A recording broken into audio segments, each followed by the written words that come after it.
Hi students, जैसा कि आपको पता है कि मैं इस वीडियो में क्लास 10th का बिहार बोर्ड हिंदी बुक का फर्स्ट चैप्टर का क्वेश्चन आंसर करा रहा हूँ। तो पिछले वीडियो में मैंने क्वेश्चन 1 यानी कि क्वेश्चन 1 नंबर और क्वेश्चन 5 नंबर में करा चुका हूँ। मैं सीक्वेंस बाय नहीं करा पा रहा हूँ क्योंकि इसमें क्वेश्चन अलग अलग लिखा हुआ है। तो चलिए अब आगे से जो चैप्टर होगा उसमें मैं अच्छे से बताऊंगा। तो 2 नंबर क्वेश्चन से स्टार्ट करते हैं।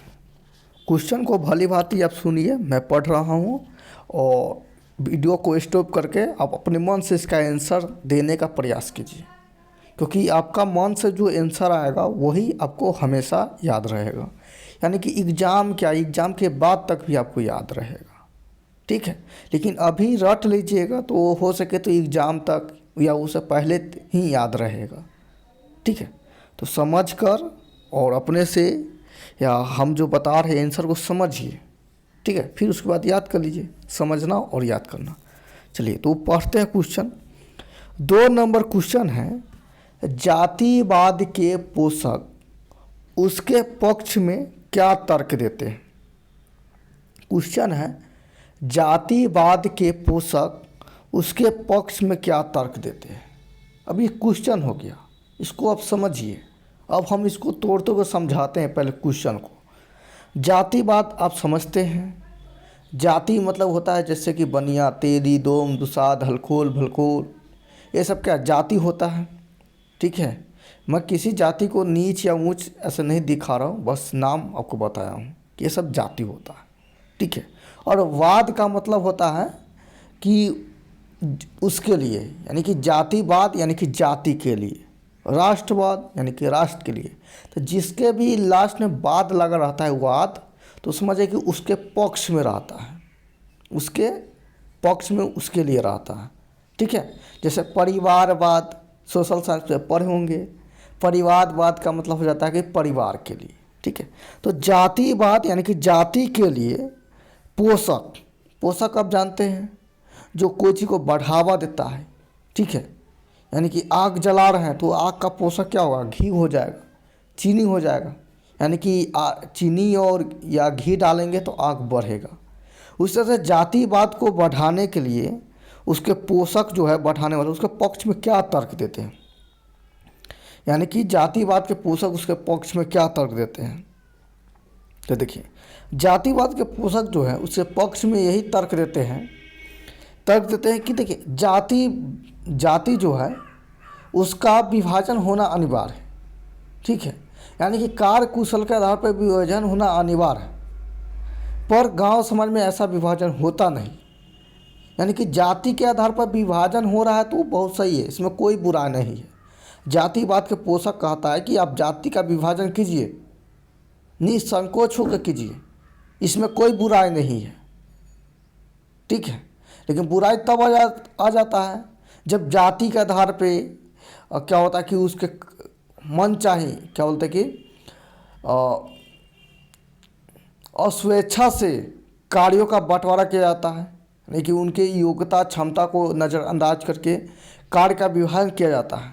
तब उस समय जातिवाद में तब विवाद पैदा होता है, तब उसमें बुराई कर सकते हैं। जनरली जातिवाद में जाति का बंटवारा हो रहा है और उसमें कार्य का बंटवारा हो रहा है, तो इसमें कोई बुराई नहीं है। यही जातिवाद के पोषक कह रहा है। अब इसी को आंसर फॉर्म में लिखे हैं तो पढ़ते हैं। ये मैंने खुद लिखाया हूँ।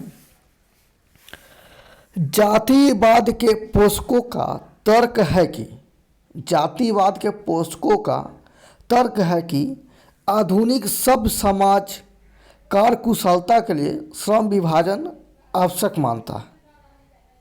यानी कि जातिवाद के पोषक का तर्क है कि आधुनिक सभ्य समाज में कार्य कुशलता के लिए श्रम विभाजन आवश्यक मानता है, और जाति प्रथा श्रम विभाजन का ही दूसरा रूप है। यानी कि जाति प्रथा क्या करता है, जाति प्रथा श्रम विभाजन का ही दूसरा रूप है, इसमें कोई बुराई नहीं है। हम जो बताएं वही लिखा हुआ है। यानी कि जातिवाद के पोषक का मानना है कि गांव समाज में, आधुनिक सभ्य समाज में कार्य कुशलता के आधार पर श्रम का विभाजन अति आवश्यक है। श्रम का विभाजन अति आवश्यक है और जाति प्रथा श्रम विभाजन का ही दूसरा रूप है और इसमें कोई बुराई नहीं है। ठीक है, चलिए आगे अब बताते हैं। 6 नंबर क्वेश्चन है, क्वेश्चन पढ़ते हैं। लेखक आज के उद्योगों में गरीबी और उत्पीड़न से भी बड़ी समस्या किसे मानते हैं और क्यों? क्वेश्चन फिर से पढ़ता हूँ। लेखक आज के उद्योगों में गरीबी और उत्पीड़न से भी बड़ी समस्या किसे मानते हैं और क्यों? देखिए क्वेश्चन को आप समझिए क्या बताना चाह रहा है। लेखक कह रहा है कि आज का जो फैक्ट्री है, उद्योग मतलब फैक्ट्री बोलते हैं कल कारखानों को। ठीक है, तो लेखक कहते हैं कि आज का जो फैक्ट्री है उसमें गरीबी भी दिखाई देता है और उत्पीड़न यानी कि मालिक के द्वारा मजदूरों को सताया जाता है, उत्पीड़न भी दिखाई देता है। लेकिन इससे भी बड़ी समस्या वो किसको मानते हैं? लेकिन लेखक उद्योग में जो मजदूर रहते हैं, गरीब रहते हैं और उस गरीब लोगों पे या मजदूर लोगों पे उत्पीड़न होता है, यानी कि वो जो समस्या है उद्योग में, उससे भी बड़ी समस्या लेखक क्या मानते हैं? तो सिंपल सा इसका आंसर है कि लेखक उद्योगों में जो गरीबी है, उत्पीड़न है, उससे भी बड़ी समस्या जाति प्रथा के आधार पर श्रम का विभाजन है। यानी कि उद्योग में जो गरीबी और उत्पीड़न है उससे भी बड़ी समस्या है कि गांव समाज में जाति प्रथा के आधार पर श्रम का विभाजन करना, ये बहुत बड़ी उत्पीड़न है, यानी कि समस्या है। ठीक है, क्यों है? तो आप जानते हैं कि इसमें कार्य जो बोलते हैं कि कार्य का बंटवारा है वो उसके मनचाही ढंग से नहीं होता है, उसके कुशल क्षमता के आधार पर नहीं होता है, बल्कि अपने मन से होता है, निर्धारित पहले से ही निर्धारित रहता है, उसको इच्छा को दबा दिया जाता है, उसके कार्य कुशलता के विपरीत कार्य मिलता है।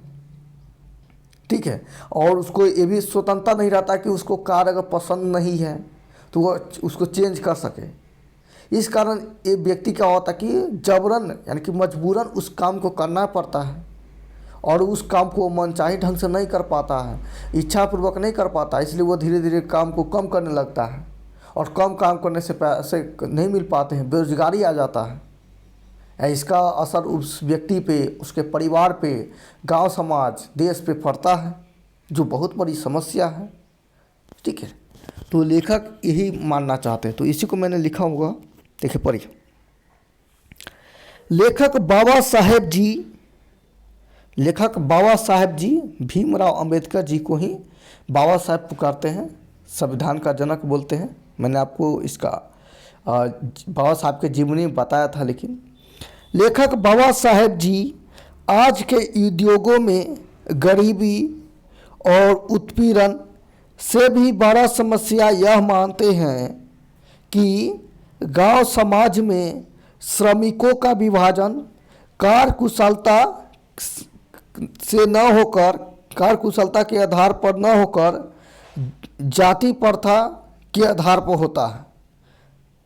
कार्यकुशलता का आधार मतलब कि श्रम विभाजन का आधार कार्यकुशलता न होकर जाति प्रथा है, जिससे व्यक्ति विवश होकर निर्धारित कार्य करते हैं, जो सबसे बड़ी समस्या है। इसको शॉर्ट फॉर्म में लिखवाया हूँ।